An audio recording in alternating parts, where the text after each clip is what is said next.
असे साबुदाणा बटाट्याचे पापड जर बनवलेत ना, तर तुम्ही मार्केटचे पापडच काय, कीस आणि वेपर्सही करायचं विसराल. इतके क्रिस्पी आणि खुसखुशीत पापड होतात.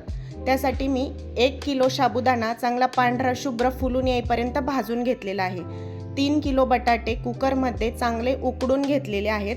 त्यानंतर हे बटाटे सोलून किसणीने, मोठ्या किसणीने चांगले किसून घेतलेले आहेत. आता 6-7 मिरच्या मिक्सरमध्ये टाकून त्यात मीठ टाकून वाटून घेतलेले आहे. आता त्या साबुदाण्याचं पीठ करून त्यामध्ये अशा प्रकारे थोडं थोडं पाणी घालून त्याचं एक घट्टसर असं बॅटर बनवून घेतलेलं आहे.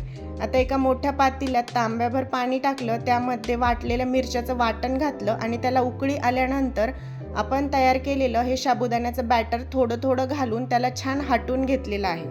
हे मिश्रण कमी गॅसवरती साधारण 15 ते 20 मिनिटं सतत हलवत राहायचं आहे, जेणेकरून साबुदाणा खाली लागणारही नाही आणि तो छान मऊ असा शिजेल. आता हे शिजलं हे कसं समजायचं, तर ह्या साबुदाण्याचा रंग हळूहळू काचेसारखा होत जातो. ज्यावेळी तो पूर्ण रंग काचेसारखा होईल त्यावेळेस समजायचं की आपला साबुदाणा छान शिजलेला आहे. हे बघा, असा ह्याचा रंग झालेला आहे.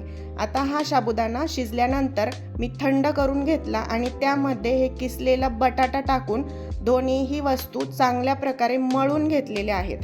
आणि आता पापडाच्या यंत्रामध्ये प्लास्टिकच्या पेपरला दोन्हीही बाजूने तूप लावून त्यामध्ये असा गोळा ठेवून पापड त्याचे बनवून घेतलेले आहेत. आता दुसऱ्या प्लास्टिकच्या कागदावरती हे पापड काढून घेतलेले आहेत. हे पापड आपल्याला लाटायची गरज नसते, त्यामुळे अतिशय कमी कष्टात आणि कमी वेळात भरपूर असे माझे पापड तयार करून झालेले आहेत.